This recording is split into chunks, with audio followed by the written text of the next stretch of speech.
Welcome, everyone. This is Our Souls Speak. We're in constellation in divine space. We convene with our souls to listen, share, and explore. Our Souls Speak, a podcast where together with our guests, we embody the soulful principles of oneness and sourceness. Welcome to this episode of Our Souls Speak. It's my honor to introduce our guest for this episode, Terri Conroy. Terri is an herbalist, wisdom keeper, living on a small homestead in the wilds of Connemara in the west of Ireland. Her mission in life is to do whatever she can to enable people to reconnect with the Mother Goddess by telling them about plants, how to include them in their lives, how to tread gently on this earth. You grow organic, healing plants and share some of your herbal knowledge and tree lore, reminding you that plants are intelligent, sentient beings full of wisdom and generosity and ready to help humankind remain a part of this beautiful planet. Welcome, Terri. Thank you, Greg. You have a YouTube channel called Danu's Irish Herb Garden? Yes. I guess my first question would be, can you tell me what Danu means? Well, Danu, we don't really know very much about her, but she was the mother of the Tuatha De Danann, the fairy people who came to Ireland, bringing with them great wisdom and technology and magic. And they came at a time when the small number of indigenous people were under oppression from another kind of mystical group of people who could have been sea monsters or demons from under the sea, and they'd taken possession of the land and were oppressing the indigenous people. And then the Tuatha De Danann came, and there was a big battle, and the Tuatha De Danann won. And Tuatha De Danann means the tribe or the people of Danu. So she is seen as a mother goddess because all those ancient gods and goddesses were her children. That's it, very briefly. But we don't really know very much about her. There aren't many stories about her, but we do know that her husband was called Bolia, which nowadays in Irish is Bally. So I live in Ballyconneely, and Bally or Bolia means a little town. And that's because his story is that he was a tree spirit, and he lived in an oak tree as far as I remember. And when he died, he went into the underworld, into the other realm, but he was able to come back. So that's why the Celtic people, or the people who became the Celts when they lived in Ireland, believed that it was a revolving door between the other world and this world. So they had no fear of death. And most little clans and communities would have a tree, very much I suppose like the American Indian totem poles. This tree would represent the spirit of the clan, and it would be revered. And so if there were ever any battles, another clan might come and chop your tree down, and then the spirit of the clan would be broken and dissipate. So it was very important that you would protect your tree. And there's numerous places around Ireland which have Bolia or Bally as the beginning of the place name. So we can assume that there were lots of people who had their magical trees in the old days. So what inspired you to, or what is your connection with Danu that inspired you to name your... It's not particularly significant.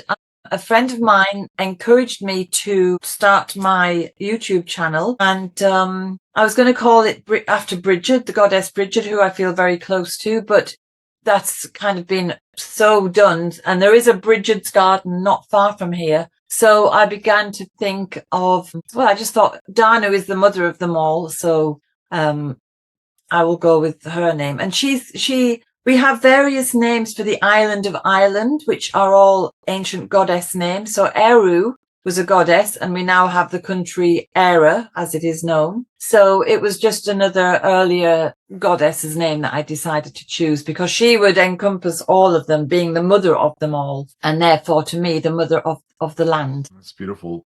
So when did you begin connecting with herbs and plants? Well, I think it was in me all the time, because you see, I grew up in the northeast of England, in an area which was very much industrial, chemical, well, there wasn't the same technology then, obviously, but it was a chemical industrial area.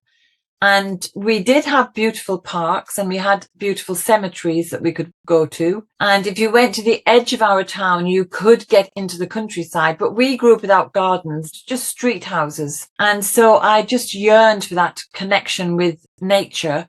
And whenever we came on holiday to Ireland, because my grandparents were here, we would just ran wild through the fields all day, every day until the sun went down. And I think it just touched me in some way because it was just so different from where I was living, that to come here just touched something in my soul, I think. And it was always in there. That connection to nature was always in there because of that, because of the juxtapositioning of the two family homes. They couldn't be more different. So it highlighted for me, living in England highlighted the beauty and the sacredness of nature when we came here. So, and then when I grew up, I tried to build gardens, but it was very difficult building gardens on concrete. Then I did have a little garden in my own house before I left Ireland. But I honestly, I can't believe how stupid it was. I really did not know that botany was still a subject that could be studied,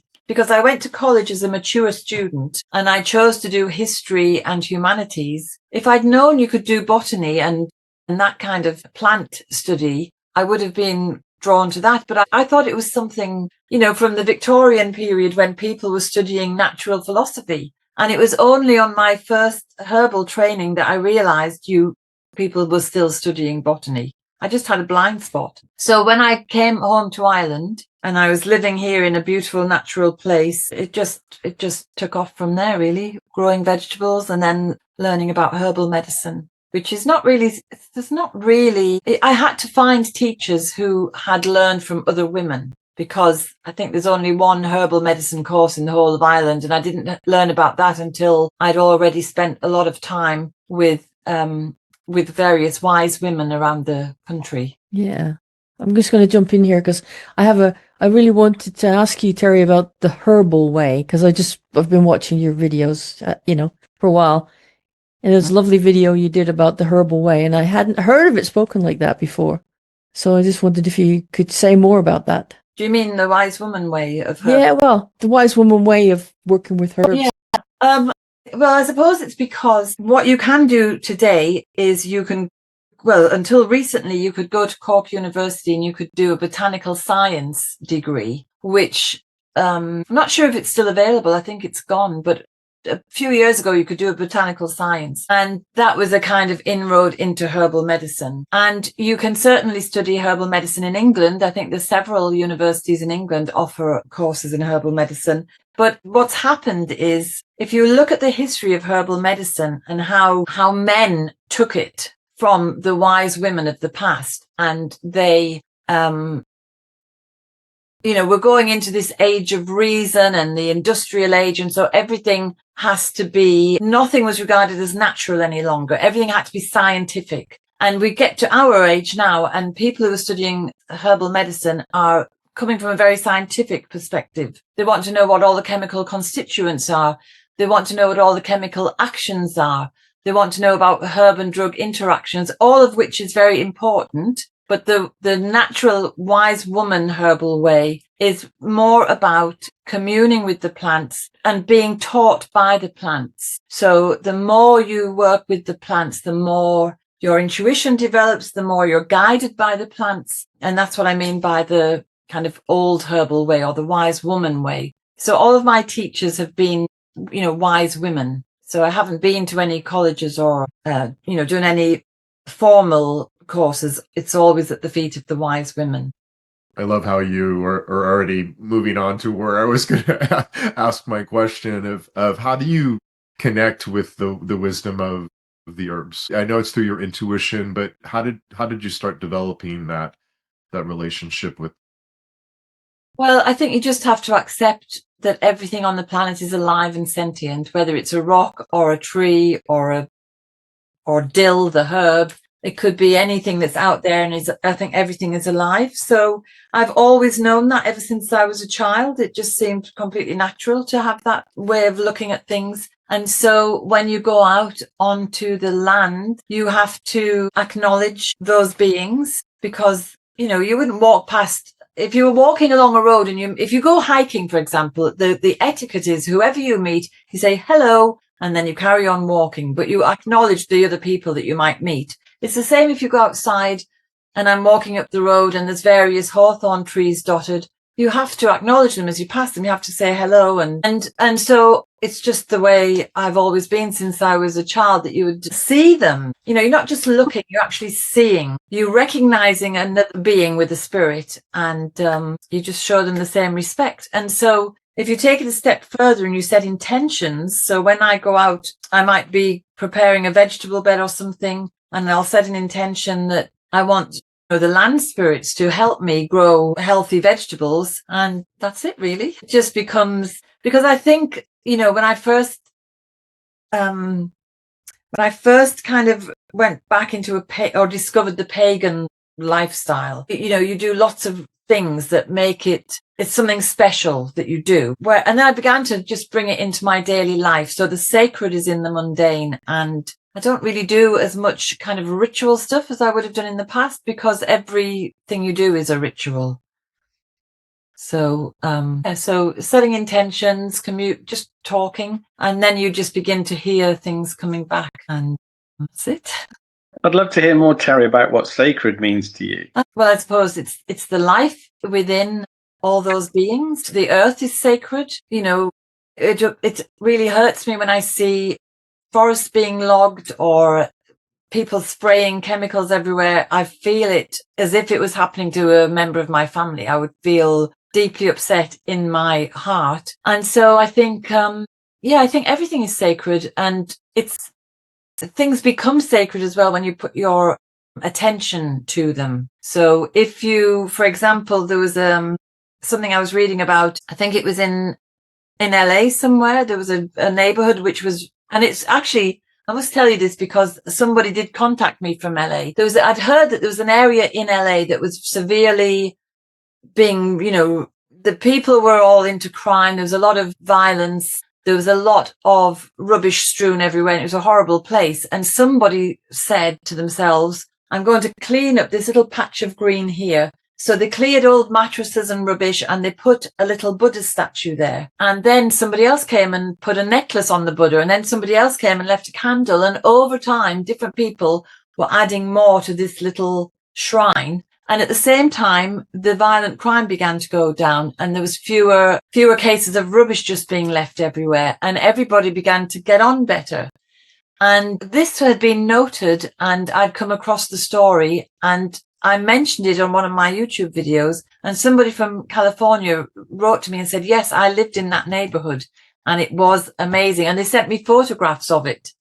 And so that piece of wasteland that everybody neglected and treated like a rubbish dump became a sacred spot. But I think anywhere that has been unspoiled is sacred, because we're all sacred beings. And then I don't know if you've heard of Stephen Harrod Booner. He was an American herbalist. He died just last year, I think. And in one of his books, he's describing when he was in New York and how he felt completely overwhelmed and downhearted because of all the concrete everywhere and all the huge buildings. And he'd found a little spot where he would go for his lunch, and it was just a bit of waste ground again. It wasn't even a particularly nice place, but at least there were a few little plants dotted around. And then one day when he went out, they'd completely covered it with concrete. And the way he described it was just heartbreaking. So even if it's a bit of waste ground, there's still, I think, there's still spirit there.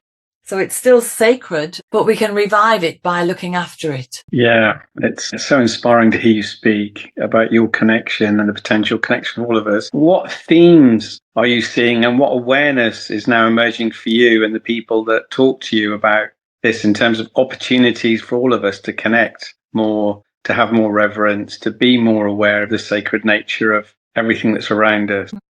I think because we're living in such dreadful times, I think we've always had dreadful times, but we didn't have the internet, so we weren't as aware that there are always a minority of people who just want to have control and take over and ruin everybody else's lives. I think more people are aware of that now, and so they are searching for more than just the material existence that everyone seemed happy to go along with. And I just from viewers of the YouTube channel and students who've written to me, they've said that their lives have been changed just by going into nature and looking at it differently. So it's incredibly uplifting for me to hear those responses. But those people out in YouTube land, I don't know them personally, and I don't know what they're doing in their lives. I can only tell you what they're saying in their comments. And the same with my students, because the students were online.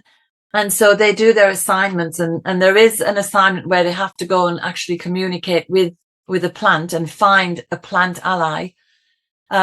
And they do say their lives have been changed. And so I think the more people who write to me and say that, the more people they tell, and then it will just spread. And I do think because of the times we're living in, more people are searching for that reconnection. People are beginning to realize, I think, that nature can soothe our ills, whether it's physical or emotional or mental. We just need to get into nature more. So it is slow, but it's sure. I think, looking back, I remember reading something somewhere about when Descartes, his philosophy became accepted. It was at a time when most people still believed that everything was sentient, whether it was the sun or the moon or the tree or the rock or whatever. And then this Descartesian philosophy came and it kind of split. It split people off. But even when Christianity came and it pushed down those pagan beliefs, they still were there. And in fact, in Ireland, the history of Ireland is that just before the Reformation, or around that same time, there were so few priests in Ireland that more and more people were turning back to the pagan beliefs. And it was only really because of the Reformation that everyone said, excuse me, I'm a Catholic. I'm Irish, so I am a Catholic. And I wonder if the Reformation hadn't happened, would all of that slid away again and we'd be back to our way of viewing the world as a living being that we're a part of. So I think it's still in people. We still have that little thread of connection, and you just need something to, trigger you to make the reconnection. Wonderful. You reminded me when I first read Gaia by James Lovelock, and it was the first time I'd heard the earth talked about as living in its entirety and as in all its elements, and how that felt like such a radical idea at the time that hadn't occurred to me. I feel like somebody who's recently waking up to the liveness in everything. And so it's not yet a fully integrated behavior to thank the trees and ask permission, and there's someone who would really benefit from just more of the consciousness you're bringing to us now. Yeah. And when you start growing your own, it's like bringing up children, you want them to be healthy and happy. So you do feel that kind of maternal protection towards all your little trees and shrubs that you plant. So. Yeah. Obviously, I'm very enlightened, so I don't feel envy anymore. But when I used to have a little bit of envy, when Lorna talks about her communing with the tulips and the bluebells and the bees in the garden, I feel this longing to have some of that direct experience. Well, it's very easy. Yeah. I mean, I'm sure, if you're running this podcast, you certainly have some spiritual awareness. So I'm sure you can meditate, and you can do it through meditation, or you just speak, just see them as a person instead of a thing. But I mean, it takes a little bit of practice, but not as long as you would expect. I just wanted to say, Terri, thank you for coming on. And I wanted to speak to you speaking about the keeper of the land, or, the spirits of the land. And when I was a child, my uncle, who was actually in Trinidad in the West Indies, every New Year's would take a cigarette and a glass of rum or whiskey and go into the yard, the back in the land, and just donate it or just offer it to the spirit. And I don't know if that's Indian, because we were Indians, but we were in Trinidad, which is in the West Indies. I don't know if that was a cultural Indian thing or a Caribbean thing, but it was observed, and it was quite interesting to see that and observe that. Yeah, well, I would do the same. And lots of people would do the same on, we have our Wheel of the Year. We have 8 festivals.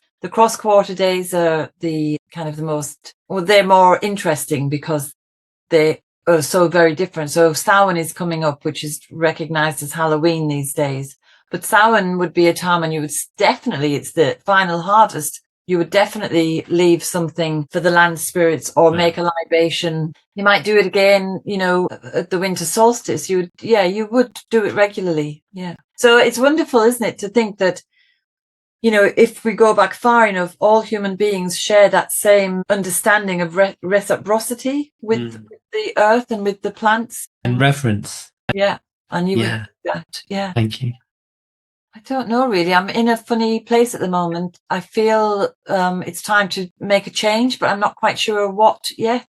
And also I feel that I've been on a busy bit of a treadmill, and I'd like to just get off and just be. So a lot to think of. This is the new year now in the Celtic calendar. It's the new year. So it's an opportunity to sit and ponder things like that. And that's what I'll be doing now next week when we have our Samhain festival. So I'll just have to see what comes up. Yeah. Yeah, we had some awareness. I had some awareness, Greg and I, some weeks ago, we were down the Lizard with wonderful lady Deborah Kaz, who talked about 5 seasons, which hadn't occurred to us before, and how each season has a theme and an opportunity, and how by aligning with those seasons and how out of kilter our chronological clock is in relation to those seasons in all ways. Yeah. Do you notice that the people that write to you and listen to you, that connection with nature helps with the alignment with the more natural connection with the seasons? Yeah, I think so. Yeah, because once you go out and just have a look, then you see the seasonal changes. Whereas if you're just, I mean, I do feel sorry for people in cities who work in office blocks. They probably don't see very much because they're rushing to work, they're rushing home, they've got their mind on things. But it's like in medieval herbalism in the West, you would see the wheel of the year as a kind of a metaphor for the cycle of man. So you start off in springtime as a baby, and you move through that. As you're going around the wheel of the year, you're going through the phases of man. So you move from a baby to a child, to a young adult, to a middle-aged person, to an old person. So when we get to Samhain, we're getting old and ready for rest and hibernation before our spirit comes back again. So I think that definitely if you look to nature, you will see the themes of that kind of a theme, or even just themes in health. Because, you know, we have certain illnesses at different times of the year which correspond to what's happening with the weather and what's happening outside. So I think nature is there to just teach us everything we need to know, really, on every level. And I mean, on a kind of a spiritual level, if you're looking outside now, I can see all my trees are losing their leaves. And again, it's reminding us, for us too, for our own body clocks, it's time to rest and surrender to the dark nights and to hibernate and dream, ready for the coming of spring, which will come back. So, and I think from the people who are contacting me, I think, yes, it is helping them to observe those themes and changes. But I haven't heard of 5 seasons, so tell me more about that. Well, I'd love if Lorna's got something to add. So the season that Deborah talked about was the harvest season in between the other 4. And yeah, that apparently there was a cycle of 5, which links to the 5 elements. You mentioned a little bit about tree spirits, and I feel it's very strong affinity to trees, as does Greg, I believe. We have trees that we work with. We've actually been guided to plant 12 oak trees, and was wondering if there was anything about oak trees in particular that you'd be able to share with us so that we can make that connection even. Only really from a kind of a Celtic background, from the traditional Irish background, according to the Brehon laws, is that oak would be what's regarded as a noble of the woods. It would be highly revered. I think if we go back far enough, our ancestors revered trees as the wisdom keepers. That because all the plants came long before we ever appeared on the planet. So they have so much more wisdom than we have. And we are just like babies in comparison. So we can appeal to the trees for wisdom and advice. But in the Brehon laws, the oak tree would be a noble of the woods. So it would have great value. And that's because of its timber would be so hard and so useful for so many things. It's also on a kind of metaphysical level a warrior because it's got a big, strong heart. It can stand and protect. You see the oak tree in so many folk tales. So that tells us of the importance it had amongst our ancestors, all across Europe and in Ireland. But for me, the oak tree, it's less visible to me because I've planted lots and lots of oaks here, but because of the weather conditions and the climate, the salt wind and everything, the trees that tend to be better here are the birches and the hawthorns and the alders. So oak is there in my periphery as a tree with huge presence. And as I said at the very beginning, the bolia, the tree that people had for their clan tree, would often be an oak tree. So highly revered and huge punishment if anybody damaged an oak tree. Okay. Yeah. So I'm sure it's there to, think of all the qualities of the oak. It's strong, it's fearless, it's brave, it stands up tall to the wind, it's protective. Yeah, I think what you just said there, which is just kind of a little flash of intuition, is about the fact that, the humanity's relationship with the oak tree, and the fact that there was punishment if you damaged an oak tree. That feels like that's a tip of an iceberg as far as humanity is concerned with trees generally. Yeah. So that feels like it's an avenue particularly to explore, to understand what might need to be released there with the spirits about. Yeah. If you've been guided to plant them at the site where you're hoping to hold all these wonderful festivals, I would say it's to protect the people who will be coming and to protect your goals and ideals and what you want to achieve. Well, yeah, the guidance has been that it's to form a beacon, to basically pull on the wisdom networks that the trees have, like the tree roots and the sort of the energetic mycelium of that, and bring it into focus it into almost like a beam of energy. Yeah. And the interesting thing is the site there's already over, I think, something like 290, almost 300 oak trees that are over 1,000 years old. That so many are there at that age. Well, yeah, and have been protected. So where is that? Is that in Sherwood Forest? Oxfordshire. So it's interesting too, because my guides have also shown that oak trees were used as pathways. Literally, people were guided to plant them in almost like landing lights. You know how you have landing lights in an airplane? Yes. To guide you out the exits? Yes. They're almost built like that across the whole of all of the land. Yeah. At various times. And that was to do with the Druids. Yes. Well, Druid, the word means of the oak. Of the oak, yeah. They were pretty connected to the oak trees, yeah. Thank you. That's helpful, yeah.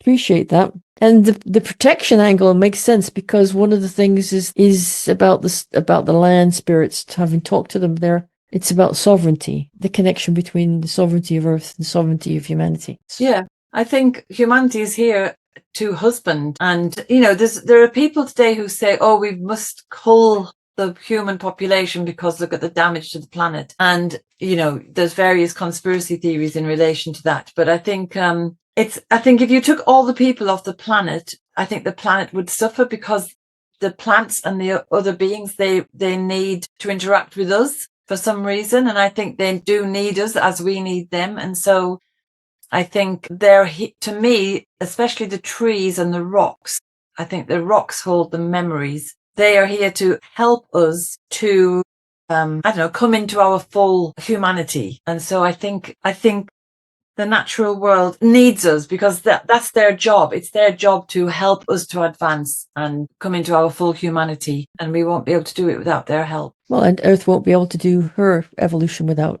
our help either. It's a synergistic relationship. So, some people this has happened since the 80s. I can remember when Channel 4 in England first aired, and they had some really very interesting programs. And one of them was that we were like fleas on a dog's back, and it'd be best if we were gone. And I don't agree with that at all. I think there's plenty of room for all the people. It's just that people need to remember take care and remember what our role is, which is as husbands to the land. Yeah, I think that's really, I certainly share that.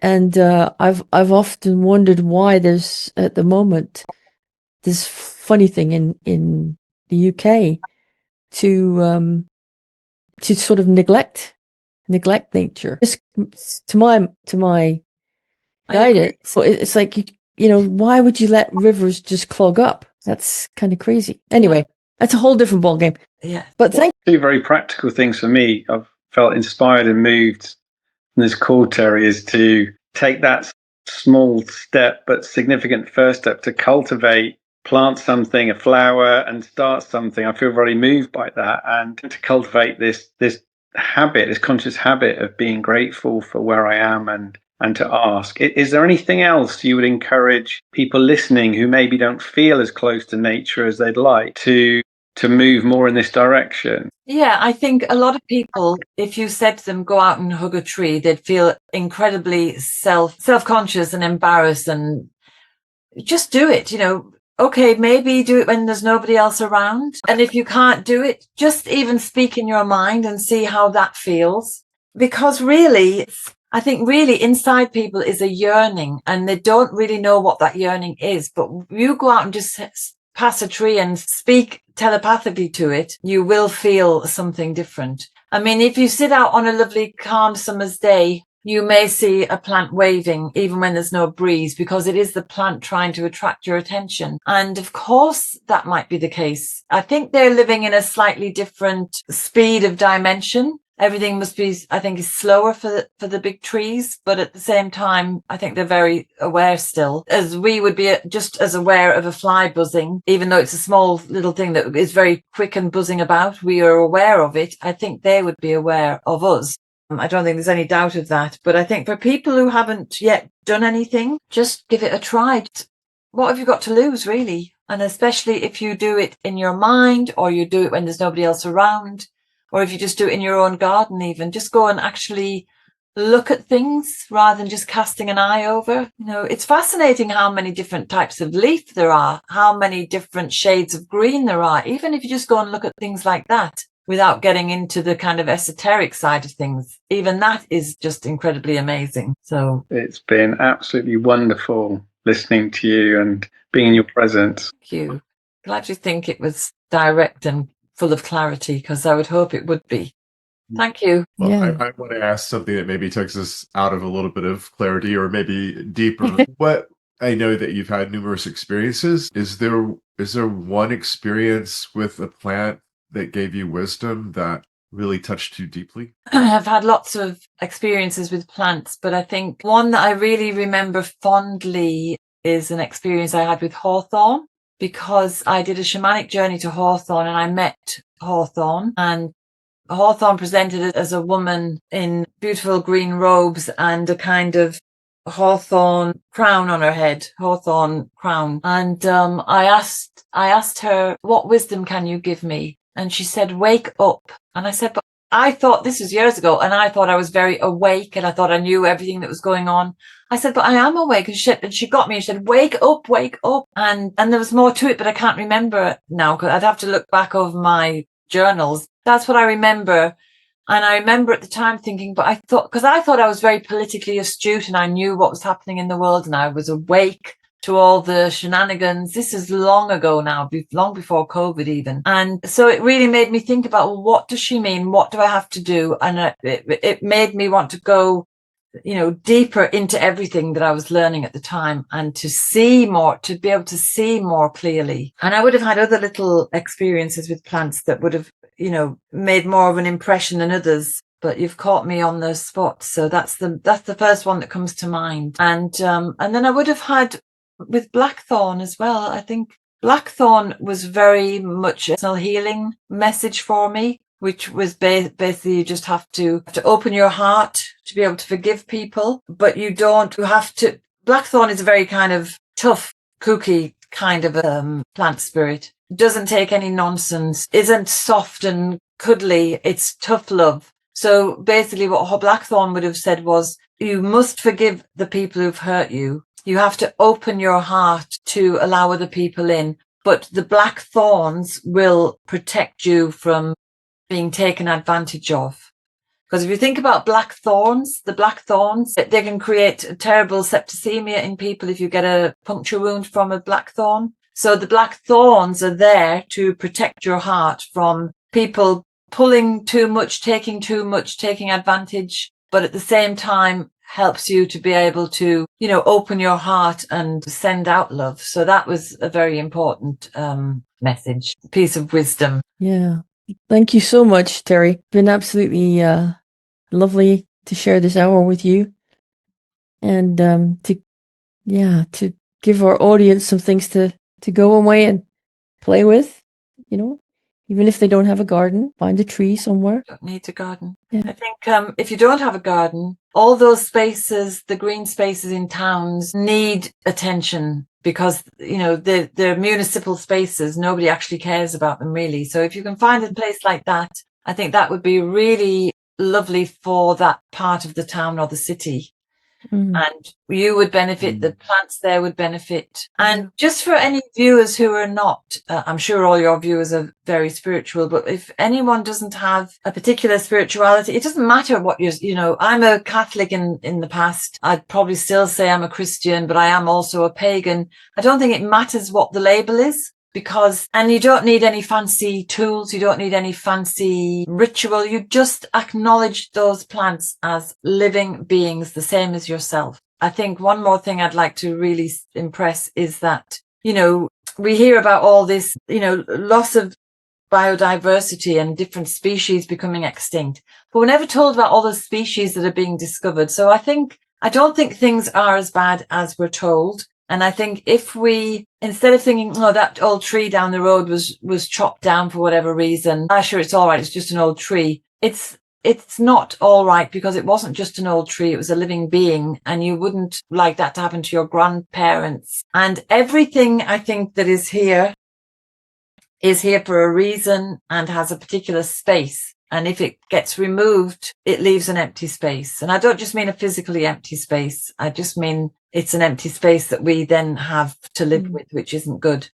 So just speak out to these beings. Yeah, that's a lovely message. And I have a tree down the road, an oak tree, which is lots of bits of it are dead, but I speak to it, and it's coming back to life.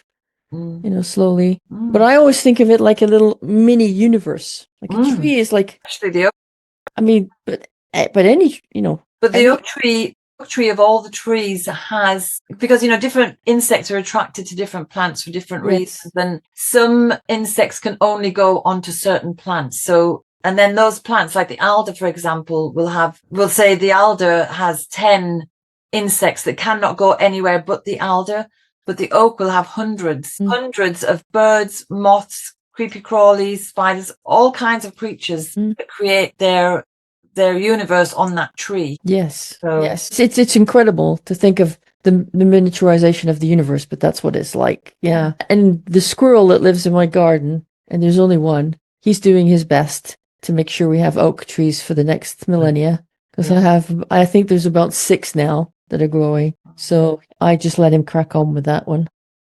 Good. See, something like a little squirrel, if some people regard them as vermin, imagine if all the squirrels disappeared. How many trees would we not have? Everything has its role to play. Yeah. I would say it just in my garden, which is just, I guess, about an acre, he's probably, I'm assuming it's a he or she, the squirrel is responsible for probably about 20 trees, just that I'm aware of. I mean, probably a lot more than that I'm not aware of. So, and these, they get, when they get to a certain size, right? But who knows how many that just get eaten, or because the pigeons kind of like them too. So yeah, and some just don't germinate, depends on the year. So germinate, or they get eaten underground by all the other things.